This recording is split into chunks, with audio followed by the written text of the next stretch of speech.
এই গাছগুলা মাইরা কি বুঝি না।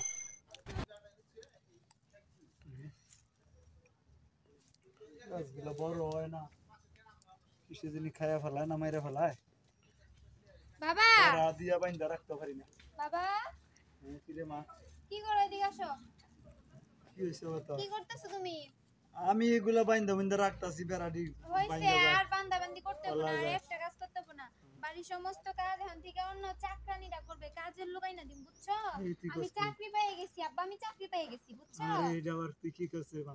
তুই আবার কেমন চাকরি পাইছিস যে একেবারে আমগো কাজের লোক আইবো?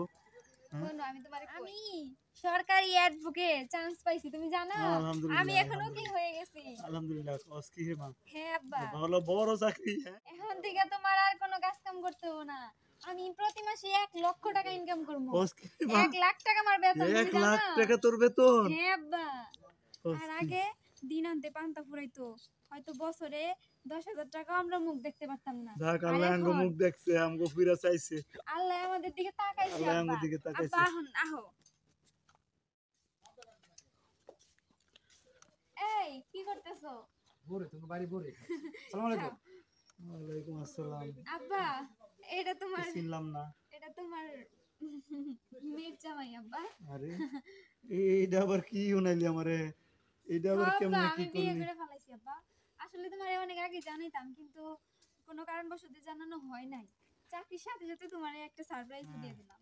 হ্যাঁ? কি রে মা, তুই কি শুনাইলি? আমি তো, আমার বুকটা ঝিনঝিন করতেছে তোর কথা শুন না।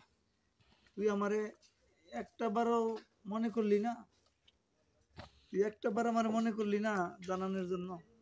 তুই হুটুস করে অত বড় একটা কাজ করে ফেলাইলি, তুই আমারে বলার কোনো ইয়া ছিল না তোর?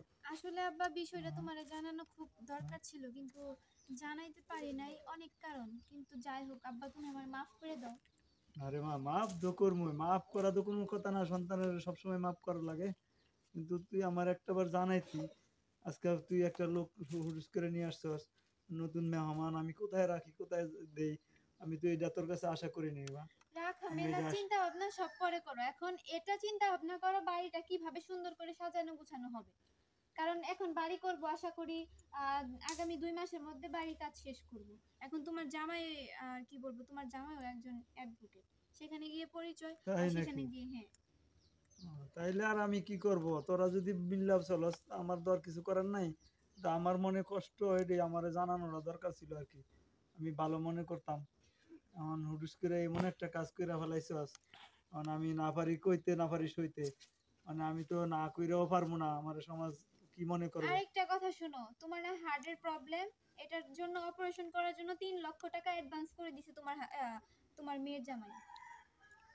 উম, কালকে এত- থেকে অপারেশন শুরু হবে আশা করি। তোরা তুমি চলো। এত বড় কাজ ধরছস, তোরা আমার জানাবি না? তোরা এত বড় কাজ ধরে লাইছস তোরা। আমি যাই হোক আব্বা, এগুলা চিন্তা ভাবনা করে কোনো লাভ নাই। আচ্ছা চলো ঘরে চলো,